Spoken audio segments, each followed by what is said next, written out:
Halo semua, kembali lagi di mata kuliah Manajemen Data dan Pengetahuan. Ini adalah materi lanjutan dari data mining clustering sebelumnya, di mana sekarang kita akan menggunakan metode agglomerative hierarchical clustering. Nah, berbeda dengan K-means yang menggunakan konsep partitional, si agglomeratif ini akan menggunakan konsep hierarchical clustering, di mana kita akan melihat kedekatan data itu memiliki sebuah bentuk hierarki. Nah, nanti kita akan lihat bentuknya seperti apa. Ide dasarnya adalah kita akan menyatukan data yang terdekat menjadi satu klaster, kemudian nanti kita hitung lagi dengan kedekatannya kepada titik-titik yang lain. Nah, nanti sampai kalau sudah ketemu lagi yang terdekatnya kita jadikan satu klaster, jadikan lagi satu klaster, seterusnya sampai nanti membentuk satu buah klaster. Nah, ketika sudah satu buah klasternya terbentuk, maka kita akan mencari kira-kira di bagian mana dari hierarkinya kita akan membagi klaster terbaiknya, seperti itu. Nah, nanti ada cara menghitung untuk klaster terbaiknya seperti apa. Nah, konsepnya seperti ini. Jadi, misalkan di awal saya punya data seperti itu. Misalkan di iterasi pertama saya ketemu B sama C ini berdekatan. Nah, maka ini kita akan jadikan satu klaster ke atas, yaitu B dengan C. Oh, ternyata B dengan C nanti dekat dengan si titik A. Seperti itu. Maka nanti kita jadikan lagi satu klaster. Jadi A, B, dan C. Seperti itu. Nah, bagaimana cara membaca hierarki? Nah, kalau kita membaca hierarki ini nanti kita sebut dendrogram ya, ujung-ujungnya. Kita harus baca per garis pembaginya. Contoh kalau kita baca di sini, kita kasih garis bagi di sini, maka akan terbentuk dua klaster besar, yaitu klaster A, B, C, dan klaster D, E, F, G, H. Tapi kalau kita membagi si dendrogram hierarkinya seperti ini, di sini, maka kita akan punya tiga klaster, yaitu ABC, DEFG, dan CFGH-nya ini, DEFGH-nya. Oke, kemudian DEFG dan CH-nya seperti itu. Kalau kita membagi di sini, maka kita akan punya 1, 2, 3, 4, 5, dan seterusnya. Begitu cara membaca hierarki dalam si dendrogram ini. Nanti kita akan lihat bagaimana cara bacanya di kasus nyatanya. Nah, tentunya kalau kita berbicara pengelompokan data, nanti kita bisa melihat di hierarki ini kedekatannya berdasarkan 3 macam. Ada single linkage, ada average linkage, dan complete linkage. Di mana single linkage itu melihat jarak terdekat antar data, supaya nanti kita bisa menyatukan klasternya. Oh, berarti jarak terdekat ini akan disatukan dalam satu klaster.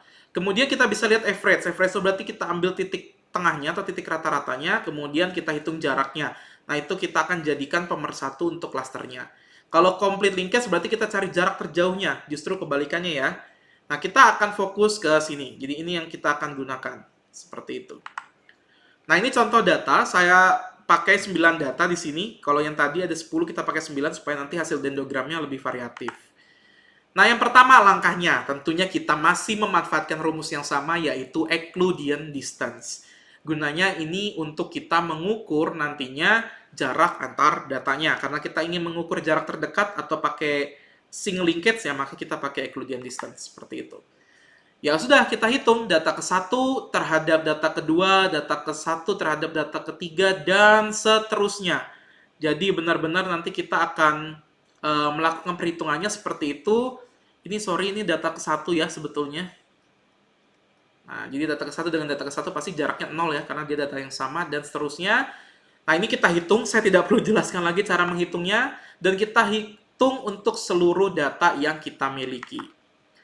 Kemudian kedua, kita akan mengelompokkan si datanya, kita pakai yang metode single linkage. Jadi kita menyatukan yang jaraknya terdekat, seperti itu.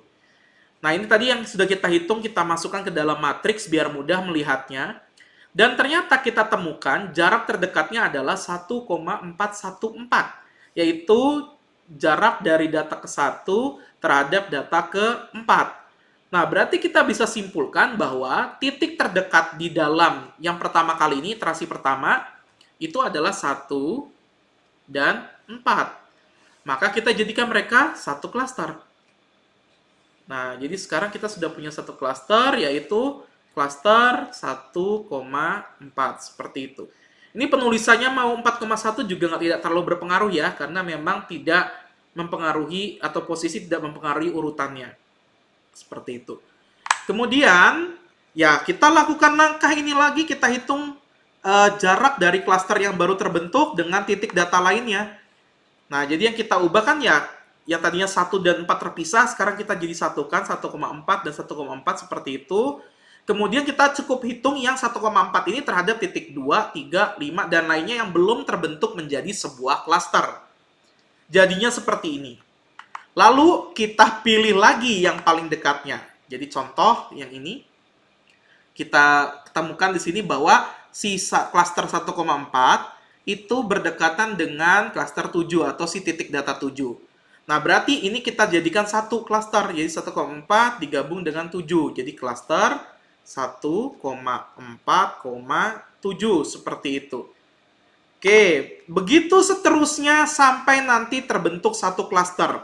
Nah, kemudian kita lihat lagi nih beberapa contoh yang saya hitungkan. Kemudian di sini ada 1,47, ternyata lebih dekat terhadap 8, yang berarti jadinya sekarang klaster 1,4,7,8. Seperti itu, terbentuk klaster. Masih satu klaster ya. Kemudian dilihat lagi di sini.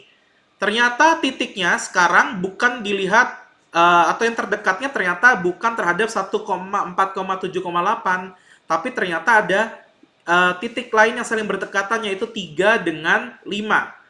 Nah, kalau sudah seperti itu, maka kita satukan dulu ini. Berarti sekarang kita punya dua klaster. Klaster 1,4,7,8 dengan klaster 3,2 atau 2,3. 3,5 seperti itu. Jadi kan titik ini yang dilihat ya, 3,5 seperti itu. Jadi kita punya dua klaster di sini. Lalu kita lanjutkan lagi, kita hitung lagi si datanya gitu ya. Ya, ditemukan lagi titik terdekatnya di bagian mana, ternyata 3,5 ini dekat dengan si 6 ini. Berarti kita satukan, klaster yang satu tetap tidak berubah, 1,4,7,8, klaster yang keduanya 3,5,6 karena menggabungkan dari sini.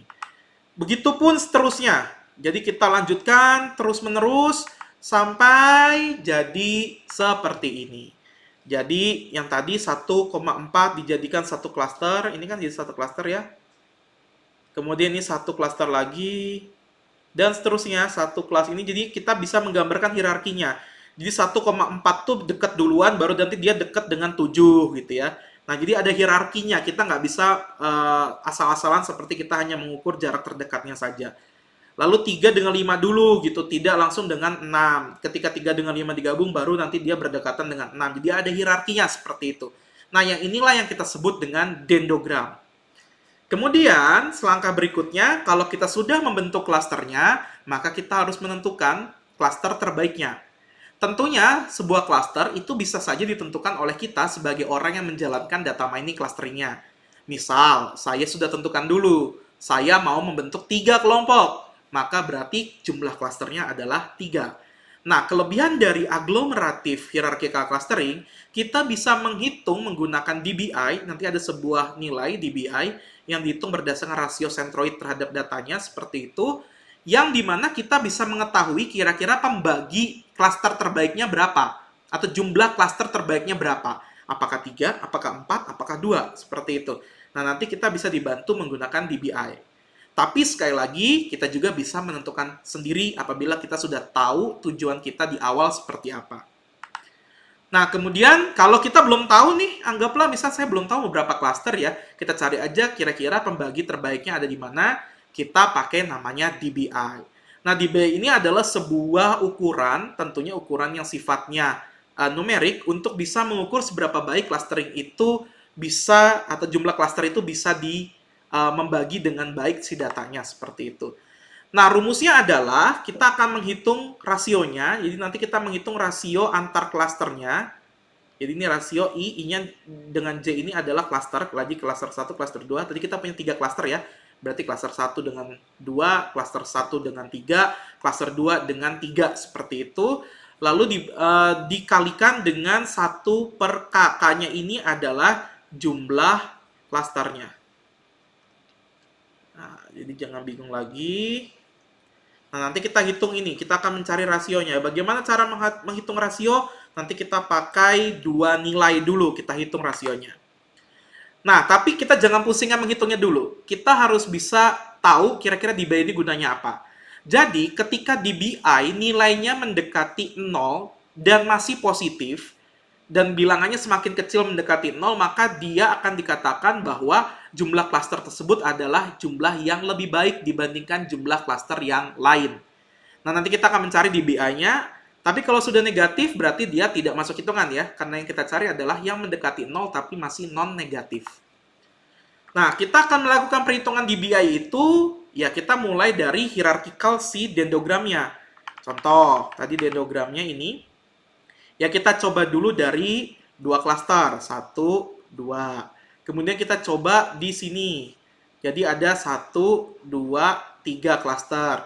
Kemudian kita cari di sini. 1, 2, 3, 4 klaster, dan seterusnya. Sampai nanti ke persatuan data ini sebagai sebuah klaster, karena kita konsep dari si AHC ini memang kan menyatukan klaster-klaster kecil yang tadinya individual menjadi sebuah klaster besar seperti itu. Nah, kita hitung ya caranya. Yang pertama di langkah 6.1 ini kita hitung atau kita filter dulu data tergantung kebutuhannya. Nah, dalam kasus ini saya akan mulai menghitungnya. Ini kalau kita hitung semua panjang banget ya. Kita akan hitung mulai dari 3 klaster aja dulu deh, dugaan saya seperti itu. Nah, di sini cara membagi 3 klaster berarti saya tarik garis pembatas hierarkinya di sini. Kemudian berarti ada klaster 1 di sini. Kemudian ada klaster 2 di sini, klaster 3 di sini. Berarti klaster 1 anggotanya adalah 1, 4, 7, 8, 3, 5, dan 6. Kemudian klaster 2 hanya 2 dan klaster 3 hanya 9. Oke, kita catat di sini ya, 1, 3, 4, dan seterusnya. Kemudian setelah kita urutkan, maka kita hitung jarak antar klasternya. Ini adalah jarak antar klaster. Jadi ini kita hitung jaraknya adalah 7,071 dan seterusnya. Ini kita hitung jarak seperti biasa, kita pakai Euclidean distance. Kemudian ini saya filter datanya, centroid 1 itu rata-rata dari tingginya adalah ini rata-rata ya, jadi kita lihatnya rata-rata seperti itu. Nah, karena kalau C2 dan C3 membernya hanya 1, yaitu 2 dengan 9, ya berarti udah rata-ratanya adalah si data itu sendiri, seperti itu. Kemudian, kita hitung jarak antar data yang ada di dalam sebuah klaster. Jadi, kalau klaster tadi kan kita, ini klaster 1, ini klaster 2, ini klaster 3. Nah, kita hitung jarak si data ini, membernya, terhadap si centroidnya. Nah, jadi kita hitung, jadi data pertama dengan C1, data ketiga dengan C1, karena tadi data ketiga termasuk centroid 1 ya. Dan seterusnya, ini masih pakai Euclidean distance lagi. Nah, kalau C2 dan C3 itu pasti ya 0 jaraknya, karena memang jarak si membernya cuma 1, gampangnya seperti itu. Oke, kalau sudah kita hitung, nah ini bahan untuk kita nanti menghitung si rasio yang tadi, sum of square within clusternya. Jadi kita akan melihat di sini member dari klasternya, dari jarak-jaraknya ini tadi kita sudah hitung. Nah, itu kita jumlahkan. Jadi sum of jarak dari ini, sum of jarak dari si data terhadap si centroidnya dia sendiri, nanti dikalikan dengan 1 per membernya, member dari klasternya. Ini member klasternya. Nah, saya contohkan di sini. Di sini untuk yang centroid 1 atau cluster 1 itu punya 1, 2, 3, 4, 5, 6, 7. Berarti 1 per 7 dikali sum of yang tadi itu, jarak-jaraknya. Jadi 1,471 ditambah 8, sekian dan seterusnya sampai sejumlah ini dijumlahkan, itu adalah nilai dari sum of square within cluster. Nah, jadi seperti itu. Kalau yang lain ya sudah tinggal dihitung saja, karena per 0 pasti pengalinya 0 gitu ya. Ini datanya untungnya mudah dihitungnya. Kemudian nanti kita ada juga sum of square between cluster. Kalau tadi kan within cluster berarti di dalam cluster. Kalau ini sekarang square between cluster, berarti kita menghitung antar clusternya. Di mana rumusnya adalah untuk sum of square between cluster ini dihitung merupakan jarak dari centroid 1 terhadap si centroid yang mau dihitung. Ini terserah ya, 1 dengan 2, 1 dengan 3, atau 2 dengan 3. Nah, kita hitung nih, jarak antar klasternya 1 dengan 2 seperti apa, 1 dengan 3. Tentunya ini yang tadi kita sudah hitung ya, tinggi rata-rata, ini kita dapetin dari tabel rata-rata tadi. Nah, seperti itu. Kemudian, Barulah kita bisa menghitung rasio yang tadi. Nah, rasio yang tadi itu kita hitung per klasternya. Dengan rumus yang tadi, sum of square dari C within klasternya, kemudian dibagi dengan sum of square between klasternya. Jadi kita udah masukkan tinggal rumus aja di sini. Jarak antar klasternya seperti apa? Saya hitung dulu dari rasio antara klaster 1 dengan 2. Di sini hasilnya adalah 4,38. Kemudian saya hitung rasio antara klaster 1 dengan 3, hasilnya sekian, dan seterusnya. Kemudian ya kita masukkan saja ke tabel biar mudah untuk memvisualisasikannya.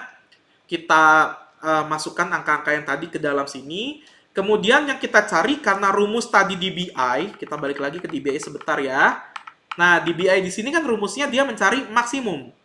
Berarti yang paling besar. Nah, maka di sini pun juga kita mencari agregat yang paling besarnya.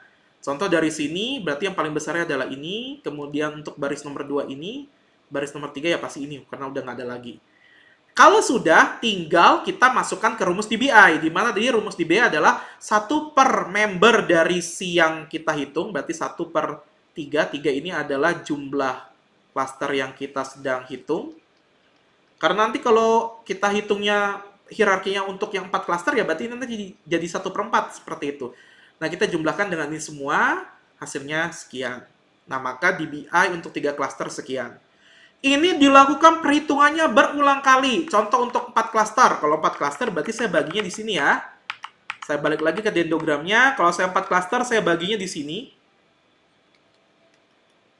Seperti itu, berarti ada 1, 2, 3, dan 4. Seperti itu. Saya hitung lagi dengan cara yang tadi sampai ketemu nilai si klasternya. Jadi, ya ini saya tidak melakukan perhitungan semua. Jadi nanti silakan teman-teman hitung. Nah, ini tadi yang hasil dari 3 klaster, DBI-nya ini hasil DBI dari 4 klaster. Nah, diduga oleh kami, itu ditemukan bahwa nilai yang paling mendekati 0 dan masih non-negatif adalah yang 4 klaster. Maka kita simpulkan bahwa jumlah klaster terbaiknya adalah 4 klaster. Nah, dimana kalau kita lihat ke dendrogramnya, ya ini, kita pembagi di sini dendrogramnya, kemudian ini klaster 1, jadi ini klaster 1, ini klaster 2, ini klaster 3, dan ini adalah klaster 4, seperti itu. Nah, berarti kita bisa simpulkan bahwa kita menemukan 4 klaster terbaik kalau kita pakai AHC. Nah, baru setelah ini, ya kita cari karakteristiknya, seperti yang tadi, pakai statistik deskriptif. Jadi kita cari nih maksimum dari data 1 sampai 1478 nih, apa rentang datanya berapa, meannya berapa, modusnya berapa, dan seterusnya untuk kita bisa mencari karakteristik menggunakan statistik deskriptif. Jadi jangan sampai lupa lagi yang ini untuk mencari karakteristik si setiap klasternya. Oke, materi untuk data mining clustering cukup sampai di sini. Kita sudah menyelesaikan 3 metode, yaitu association rule, klasifikasi, dan clustering. Nah, saya berharap materi ini bisa membantu teman-teman dalam melakukan manajemen pengetahuan. Tentunya di sini lebih ke arah mengekstraksi pengetahuannya itu sendiri. Dan jangan lupa jalankan Krips DM agar nanti langkah-langkahnya menjadi lebih tepat. Untuk materi manajemen pengetahuan, sampai sini saja. Terima kasih semuanya.